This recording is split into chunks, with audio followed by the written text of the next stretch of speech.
받으시고 누리시고 자랑하시며 사시는 인생 되시기 바랍니다. 하나님의 평안이 오늘 예배에 참석하신 모든 성도님들, 그리고 또 온라인으로 이 자리에 함께 계신 모든 분들에게 함께 하시기를 축복합니다. 우리 옆 사람에게 이렇게 인사해 볼까요? 하나님의 평화가 당신과 함께 하기를 빕니다.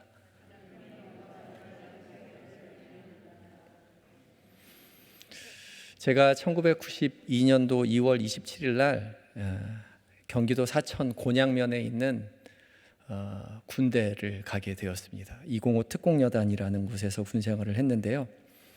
곤양읍에 가면 곤양초등학교가 있고, 곤양초등학교 앞에 보옥당이라는 곳이 있습니다. 보옥당, 이름에 걸맞게 시계나 반지 같은 것을 파는 곳이죠. 근데 곤양초등학교 앞에 있다 보니까 그 앞을 지나는 사람들은 대부분 초등학생들이 많아요. 그래서 이 보옥당에다가 이제 시계나 반지 그런 것만 갖다 놓을 수 없어서 공책도 팔고 연필도 팔고 문구류들을 갖다 팔기 시작했어요. 지금은 초등학교에 시험이 없어졌지만 그때만 해도 초등학교에 들어가면 무조건 중간고사와 기말고사를 보던 때였죠. 곤양초등학교 1학년 첫 시험 문제에 이런 문제가 나왔어요. 우리가 연필이나 공책을 사는 곳은 어디입니까? 그리고 네모칸이 3개가 그려져 있었습니다. 정답은 뭘까요? 보옥당이요?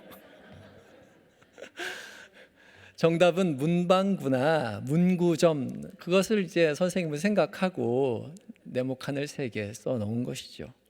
그런데 우리 샬롬 찬양대에 우리 권사님 집사님들처럼 우리 초등학생들이 보옥당하고 썼어요. 선생님이 거기에다 동그라미를 쳐주면 좋은데 그렇게 안 치고 다 가위표를 쳐서 집으로 돌려보냈습니다. 아이들이 집에 가서 한결같이 너무 서운해하고 너무 억울해하는 거예요.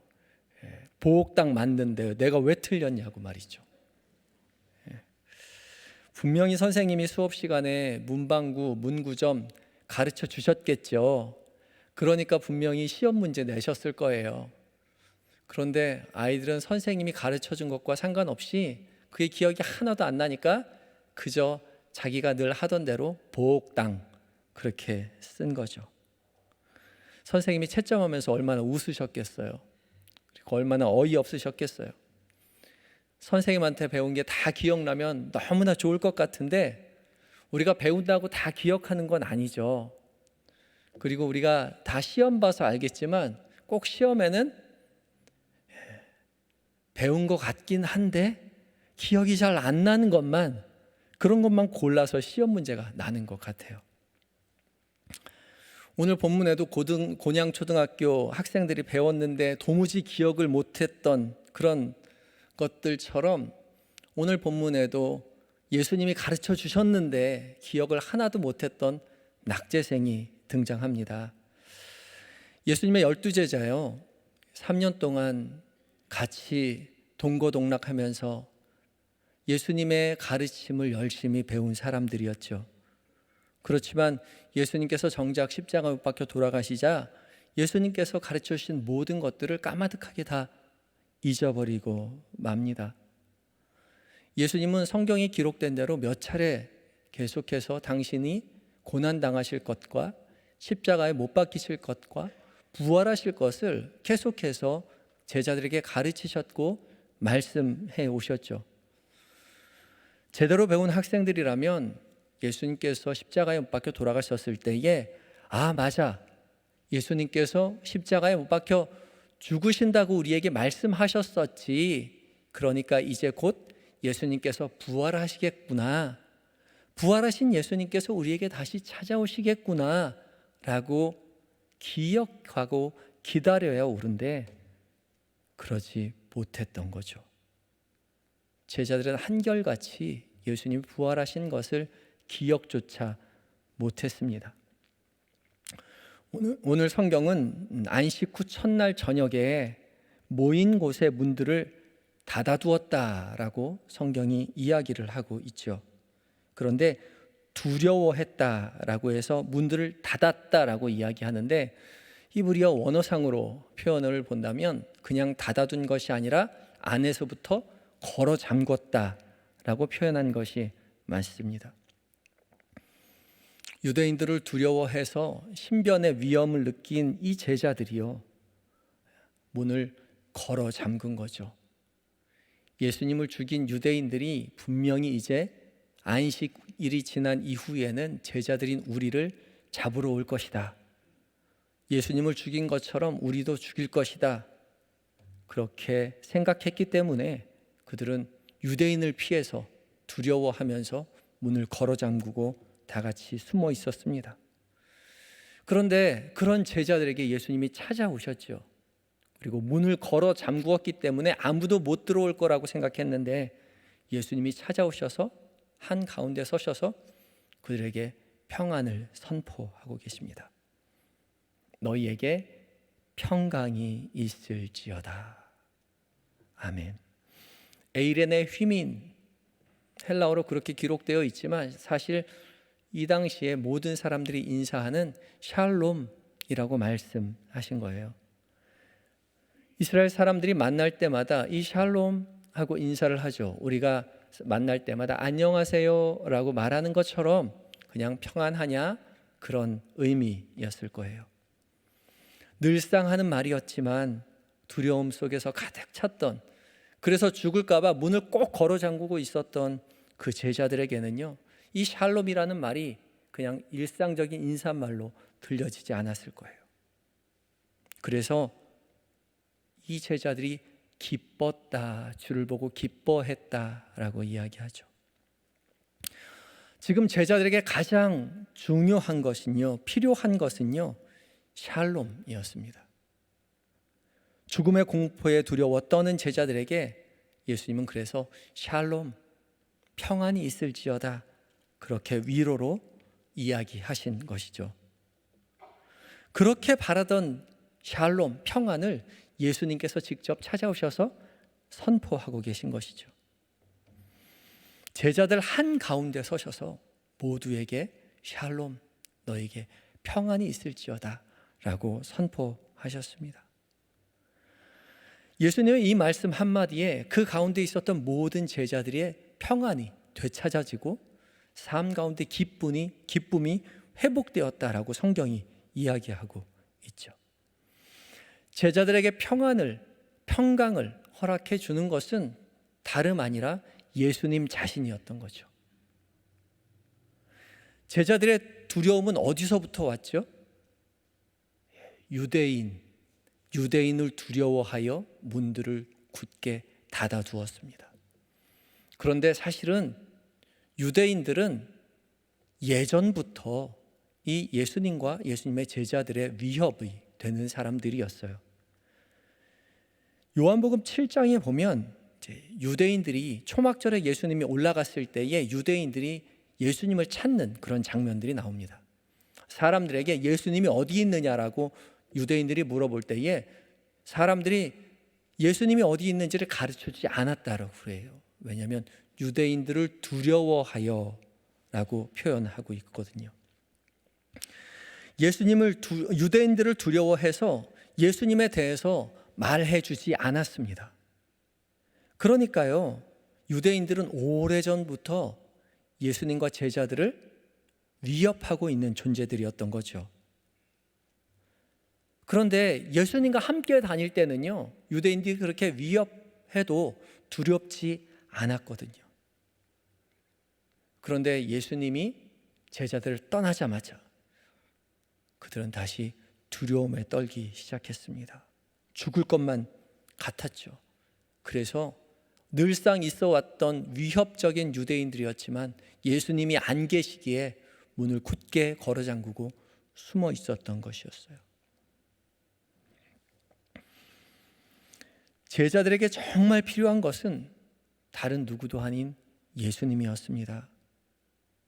예수님만 함께 계시면 유대인이 아무리 몰려와도요, 두렵지 않았어요. 아무리 위험한 순간이 와도, 험난한 상황이 닥쳐와도 예수님이 함께 하시면 두려울 것이 없었죠. 배가 풍랑에 휩쓸려서 넘어질 것 같고 침몰할 것 같은 그 위험한 상황 속에서도요, 예수님을 깨워서 예수님이 말씀만 하시면 풍랑도 바람도 다 잠잠해진 그 기억을 제자들이 다 기억하고 있었을 것입니다.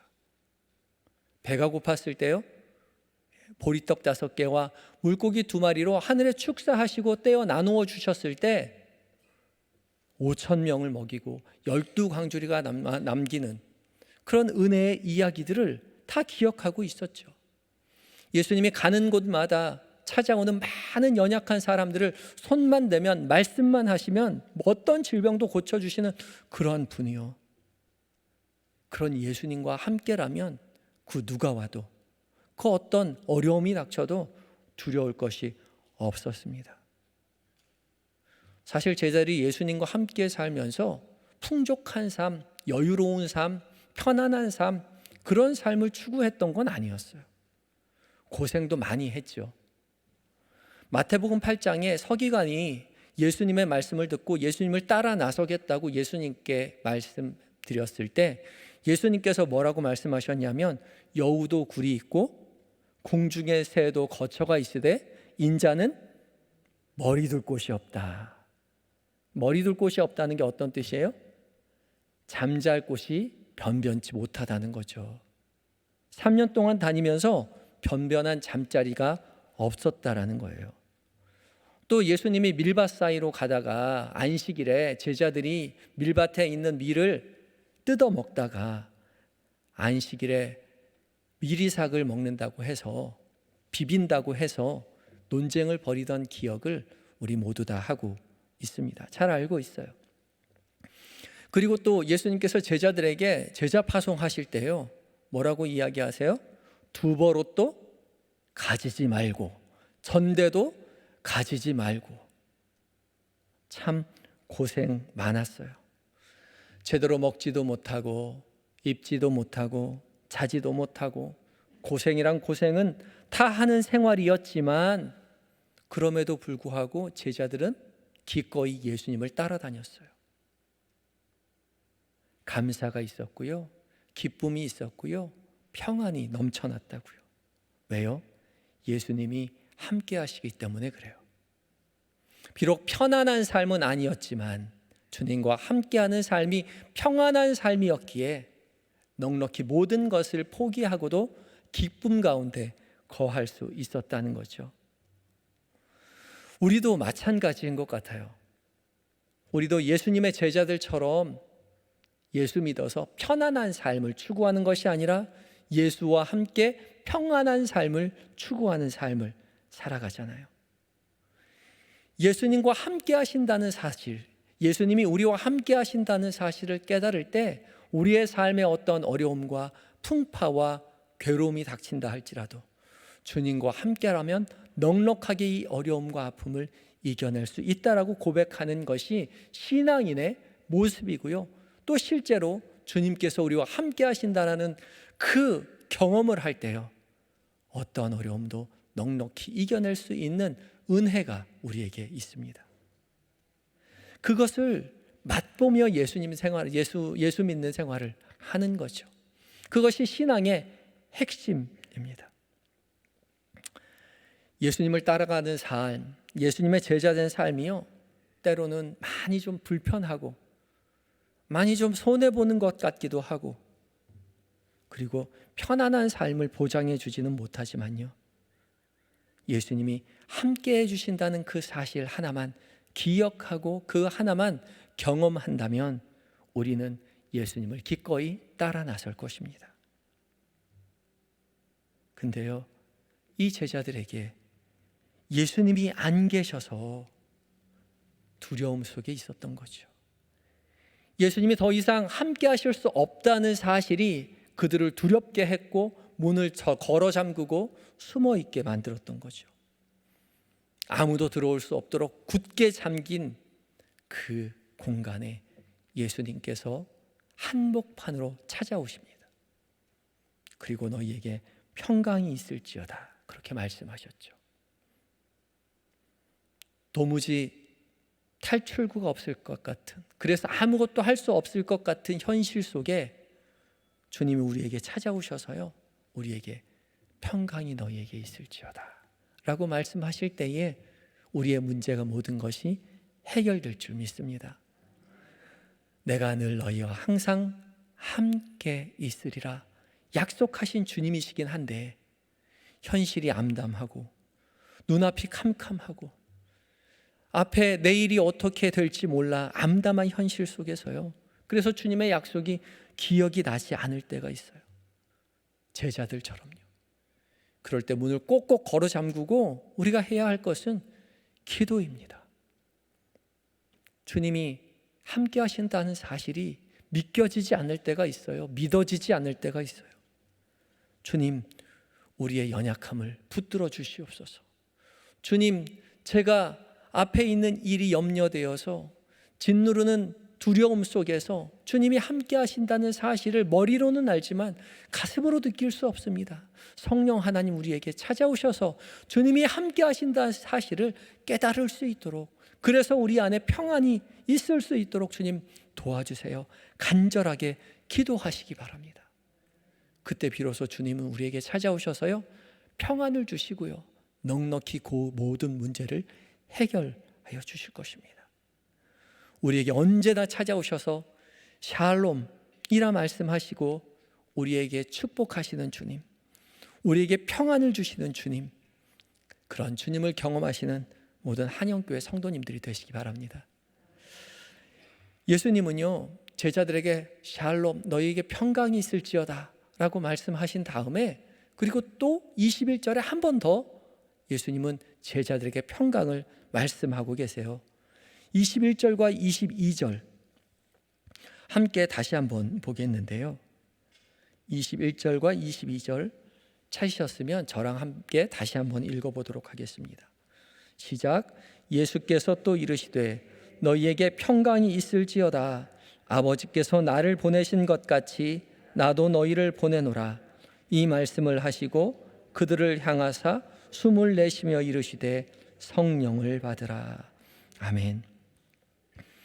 주님 한 번만 우리에게 말씀하셔도 좋을 것 같은데 주님은 한 번 더 굳이 말씀하신 거죠.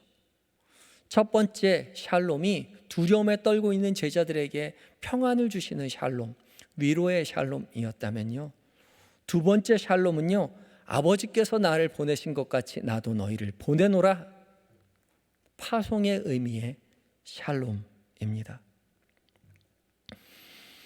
예수님은 제자들에게 그리고서 성령을 받으라 라고 이야기하죠. 그냥 성령을 받으라 라고 말씀하신 것이 아니라 숨을 내쉬며 성령을 받으라 라고 말씀하셨다라고 이야기해요. 숨을 내쉬며 성령을 받으라 라고 이야기하지, 숨을 들이마시며 그렇게 말을 못하거든요. 한번 말씀해 보시겠어요? 숨을 들이마시면서는 말을 할 수가 없어요. 누구나 말을 할 때는 숨을 내셔야만 말을 할 수가 있습니다. 그렇죠? 그런데 굳이 성령을 받으라 말씀하시면서 숨을 내쉬며 이런 말씀을 하셨다라고 이야기해요. 왜 성경이 이것을 기록하고 있을까요? 의미가 있다는 거죠. 숨을 내쉬는 거요. 이 본문 마치 태초에 하나님께서 사람을 만드실 때 그 코에 생기를 불어넣으셔서 살아있는 생명이 되게 하신 것과 마찬가지잖아요. 그 생기가요, 루아흐, 숨이라는 뜻이에요. 하나님께서 숨을 불어넣어서 사람에게 생명이 되게 한 것처럼 하나님께서 숨을 불어넣어 주시면서 새로운 사람으로 제자들을 창조하고 계신 거죠. 또 이 숨이라는 거요, 우리 잘 알고 있는 에스겔 37장의 마른 뼈 환상을 또 생각나게 해요. 예수님은 에스겔을 끌고 가서 마른 뼈들을 보여주잖아요. 마른 뼈가 가득한 것을 보여주시면서 아무도 희망도 없는 그 뼈무다기에게 하나님께서 에스겔에게 명령하라고 이야기하세요. 에스겔이 하나님의 말씀, 하나님의 명령을 대언하자 뼈들이 서로 연결되고 심줄이 생기고 살이 오르고 가죽이 덮이지만 그곳에 생기가 없었다라고 성경이 기록하고 있어요. 그때에 하나님의 명령에 따라서 다시 생기야 사방으로부터 와서 이 사망을 당한 자에게서 불어서 살게 하라 라고 명령하였을 때, 대언하였을 때에 이 마른 뼈들은 하나님의 큰 군대가 되어서 살아나게 됩니다. 하나님의 군대가 되는 것이죠. 그러니까 예수님께서 샬롬 너희에게 평강이 있을지어다 라고 이야기하며 숨을 내쉬며 성령을 받으라 라고 말씀하시는 것은 예수님의 거룩한 군사로 다시 태어나게 하시는 은혜의 말씀인 것이죠. 예수님은 숨을 내쉬며 성령을 받으라 라고 말씀하십니다. 성령을 통하여 새롭게 창조된 인생, 성령을 통하여 새롭게 하나님의 군사된, 예수 그리스도의 군사된 인생으로 제자들을 만들어주고 계신 거예요. 이제 제자들에게는 성령 하나님이 함께 하십니다. 성령 하나님은요, 예수님처럼 제자들에게 찾아왔다가 다시 떠나시는 분이 아니시죠. 숨은 제자들, 그래서 아무도 찾아올 수 없는 그 제자들에게 성령 하나님이 함께 하시면요, 제자들이 어디를 가든지 성령 하나님은 늘 언제나 제자들과 함께 있습니다. 성령 하나님은 제자들과 함께 있었던 것처럼 우리에게도 늘 함께 하셔서 우리에게 평안을 약속하시고 우리를 새롭게 창조하시고 하나님의 군사로, 예수 그리스도의 참된 제자로 우리를 보내주시는 거죠. 예수님은 제자들에게 하나님이 나를 보내신 것처럼, 아버지께서 나를 보내신 것처럼 내가 나도 너희를 보내노라 라고 말씀하셨다고 22절이 이야기하죠. 제자들은 이제 성령을 받아 세상으로 보냄을 받습니다. 아버지께서 나를 보내신 그 방식 그대로 예수님께서 제자들을 보내시는 거죠. 아버지께서 아들을, 예수 그리스도를 이 땅 가운데 보내시는 방식이 어떤 방식인가요? 기억하십니까? 평화를 선포하셨잖아요. 평화를 선포하셨는데 어떻게 선포하셨냐면 못자국과 창자국을 보여주시는 것을 통해서 그랬어요. 평강을 선포하시며 손과 옆구리를 보여주시니 제자들이 기뻐하였다라고 이야기했어요. 굳이 손과 옆구리를 보여주셨어요. 제자들에게 손에 있는 못자국과 허리에 있는 창자국을 보여주시면서 너희도 이렇게 내가 너희를 희생한 것처럼 너희도 세상을 위해서 희생함을 통해서 샬롬을 선포하며 살아라 라고 말씀하시는 것이죠. 복음은 그저 지식으로 전달되지 않습니다. 복음은 고난과 희생을 통해 세상으로 전달되는 것이죠. 우리의 삶 가운데 못자국이 있습니까? 우리의 삶 가운데 창자국이 있나요? 아니요. 우린 그런 거 별로 좋아하지 않잖아요. 그런데 성령 하나님이 우리와 함께 하실 때 우리가 그 일을 넉넉히 할 수 있다라고 성경이 말씀하시고 예수님께서 친히 성령을 받으라 우리에게 말씀하셨던 것이죠. 그러면서 23절에 이렇게 이어서 말씀하고 계세요. 23절 말씀 함께 봉독하겠습니다. 23절입니다. 시작. 너희가 누구의 죄든지 사하면 사하여질 것이요 누구의 죄든지 그대로 두면 그대로 있으리라 하시니라. 아멘. 너희가 누구의 죄든지 사하면 사하여질 것이고 누구의 죄든지 그대로 두면 그대로 있으리라. 정말 매력적인 그런 말씀이지 않습니까? 우리에게 죄를 사하고 용서하는 전권을 우리에게 전권을 주신 거잖아요. 그런데 이 말씀은 그런 말씀이 아니에요. 전권을 너희에게 주었으니까 네가 하든지 말든지 용서하든지 용서하지 말든지 네가 하는 대로 내가 해줄게. 그게 아니라 적극적으로 죄를 사하며 살아가라고 이야기하시는 거죠. 내가 죄를 사하지 않으면 사해지지 않으니 내가 반드시 모든 사람들에게 죄를 사하는 일을 적극적으로 해야만 한다라고 우리에게 말씀하고 계시는 것이죠. 열심히 다니며 죄를 사하는 일을 하라라는 말씀입니다. 예수님께서 이 땅 가운데 오셔서 많은 희생과 고난을 통해서 열심으로 이 세상의 죄를 사하시며 선포하시며 하나님 나라의 평안을 선포하시며 사셨던 것처럼 우리 역시 예수님의 사명을 우리가 행해야 되는 거예요. 우리가 세상의 죄를 어떻게 사할 수 있을까요? 예수님의 방식 그대로 해야 합니다. 예수님께서 제자들에게 샬롬을 선포하시며 보여주신 것, 이 손과 옆구리의 못자국과 창자국을 통해서 우리에게 하나님의 샬롬, 평안을 선포하라고 말씀하고 계세요. 우리가 기꺼이 희생함으로 하나님의 사랑을, 예수님의 사랑을 드러내야 하는 거죠.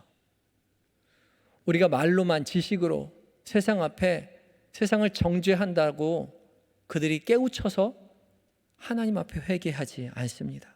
똑바로 살아라, 거짓말하지 말아라, 정직해라, 예수 믿어라, 그렇게 말로만 해서는 부족합니다. 복음을 전하기 위해서는 세상을 감싸 안을 못자국과 창자국이 우리에게 필요한 거죠. 하기 싫죠. 당연히 하기 싫습니다. 하기 좋으면 성경에 안 써놨어요. 하기 싫으니까, 하기 힘드니까 굳이 성경에 기록해서 우리에게 신신당부하고 계시는 거죠. 우리 신앙생활 하면서 아유, 저런 사람 교회 왜 다녀? 그렇게 생각하는 사람이 있죠. 근데요, 그러니까 교회 오는 거예요. 주님은 의인을 부르러 온 것이 아니라 죄인을 불러 회개시키러 왔다라고 말씀하셨잖아요. 교회는 죄인투성이죠. 교회는 영혼을 고치는 병원입니다. 그런데 병원에 환자가 많으면 사람들 어떻게 생각하나요? 아우, 여기 잘 고치나 봐. 그러니까 손님이 많지. 환자가 많은 거 보니까 나도 여기 다녀야겠다 라고 이야기하고 그런 곳에 가서 처방을 받으면 왠지 믿음이 가죠. 그런데 교회에 이상한 사람이 많으면 이 교회 좀 이상해. 왜 그래? 좀 잘못된 것 같아. 그렇게 생각해요. 그래서 교회 다니는 사람들은요, 아무도 환자 아닌 척해요. 멀쩡한 사람인 척하죠. 그러나 우리는 모두 다 환자예요. 고침받아야 하는 환자예요. 목사도 환자고요, 장로님도 환자고요, 권사님도 환자고요, 집사님도 환자고요, 성도도 환자고요. 우리 모두 환자예요. 의사는 오직 한 분뿐이죠. 누구요? 예수 그리스도밖에 없어요. 예수님만이 우리의 의사가 되십니다. 그러니까 처방은 누구에게 받아야 돼요? 예수님께 받아야 돼요. 예수님 앞에 기도하고 예수님 앞에 응답받고 예수님께 위로받고 예수님께 처방받아서 우리의 병을 나아야 되는 거죠. 근데요, 사람들은 모름지기 목사가 됐으면 의사였으면 좋겠다고 이야기해요. 의사처럼 돼요. 장로면, 권사면 안 아픈 사람처럼 대하려고 하고 그런 사람인 척 하죠. 우리가 같은 환자로서, 목사도 환자로서 조언은 해줄 수 있지만 우리를 고치시는 분은 한 분이신 예수님밖에 없습니다. 그래서 목사가 열심히 하는 일은요, 여러분이 예수님을 바라볼 수 있도록 도와주는 거예요. 권사가 되어서, 장로가 되어서, 전도사가 되어서, 집사가 되어서 사람들을 어떻게 도와주냐면요, 그 사람들의 문제를 해결해 주는 것이 아니라 그 사람들의 문제를 통하여 그 사람이 예수님 앞에 나아가서 처방받을 수 있도록, 고침받을 수 있도록 도와주는 것이 성도의 역할입니다. 근데 우리 서로 치료해 주려고 하니까 실망하게 되고요, 서로 이해관계에 얽혀서 미워하게 되고요, 그렇게 살아가게 되는 거죠. 우리 모두 환자라고 생각하면요, 그 사람의 실망스러운 행동들이 이해가 돼요. 왜 그래요? 환자라서 그래요. 목사님 왜 저래요? 환자라서 그래요. 이해해 주세요. 우리 마음을 불편하게 하는 사람들이 있어요. 그렇죠? 우리의 삶의 평안을 깨뜨리는 사람들이 있어요. 툭하면 반대하고, 툭하면 큰 소리치고 불평하고 그런 사람이요. 근데요, 그런 사람이 우리한테만 그러는 게 아니라 어딜 가나 그런 사람 그래요. 나한테 불평하는 사람은요, 다른 데 가서도 또 불평하고요. 나한테 쉽게 화내는 사람은요, 어디 다른 데 가서도 쉽게 화내는 사람이에요. 왜 그래요? 환자라서 그래요. 저 사람 왜 나한테 저러지? 내가 뭘 그렇게 잘못했나? 같이 성낼 필요도 없고요. 혼자 자책할 필요도 없어요. 그 사람 환자라서 그래요. 그 사람 예수님이 고쳐주실 줄 믿습니다. 그리고 그 사람을 위해서 기도하시고 그 사람이 하나님을 바라볼 수 있도록 옆에서 중보해 주세요. 그런데요, 그렇게 우리의 삶의 평안을 깨뜨리는 그 사람이요, 그 사람이야말로 진짜 평안이 필요한 사람이에요. 그 사람의 평안이 어떻게 이루어집니까? 아까 배웠죠. 우리의 손에 못자국과 허리에 창자국을 통해서 그 사람에게 평안이 이루어지는 거예요. 그 사람의 죄가 우리의 사함의 선포를 통해서 사해진다라고 성경이 오늘 말씀하고 계시는 거죠. 그러니까 우리 마음 불편하게 하는 사람들, 교회 안에서 우리를 어렵게 하는 사람들을 성령의 의지에서 그 사람들을 위해서 중보하시고 그 사람에게 조금만 더 양보해 주시고 그 사람에게 조금 더 희생해 주세요. 한 알의 밀이 떨어져 썩지 아니하면 그대로 있고 썩으면 30배, 60배, 100배의 결실을 맺느니라.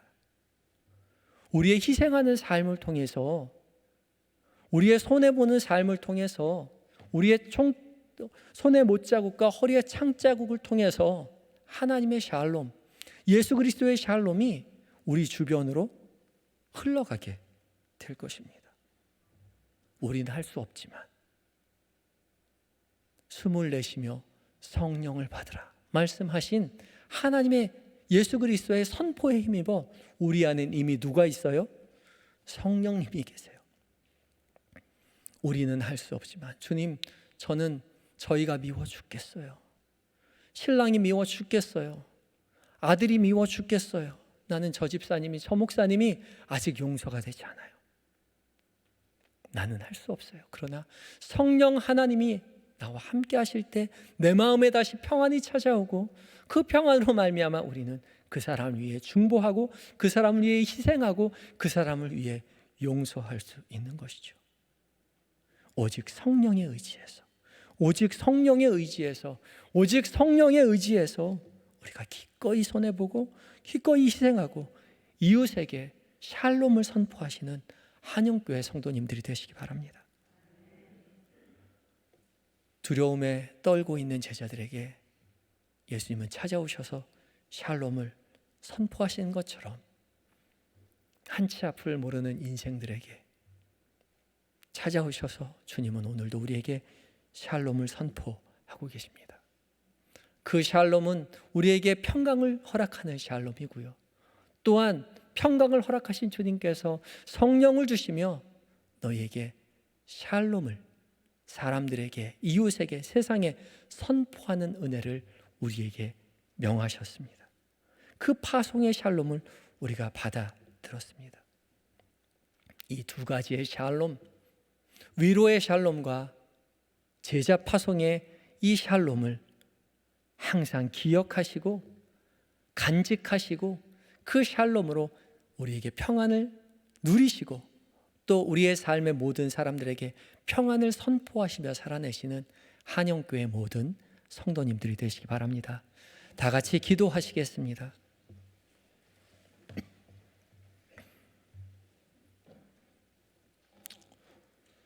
두려움 속에 휩싸여 문을 걸어 잠그고 숨어 있었던 제자들에게 찾아오셔서 샬롬을 선포하신 우리 주님, 우리의 삶 가운데도 샬롬을 선포하여 주시옵소서.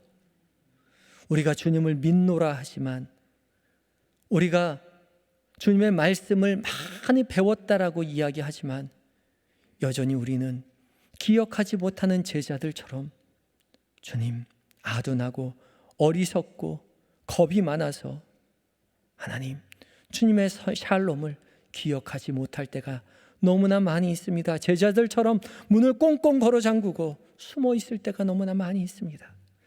그때마다 주님 우리에게 더 크게 말씀하여 선포하여 주시옵시고, 성령 하나님 함께 하신다는 사실을 믿고 기억하며 그 평화를 누리고, 주께서 명령하신 그 명령대로 우리의 이웃을 향하여, 우리의 교우를 향하여, 우리의 가족을 향하여 희생하고 섬김을 통하여 그곳 안에도 샬롬을 선포하는 우리 모두 신앙인의 삶이 되게 하여 주시옵소서. 우리의 삶의 모든 자리 가운데 샬롬을 선포하시는 예수님의 거룩하신 이름으로 감사하며 기도하옵나이다. 아멘.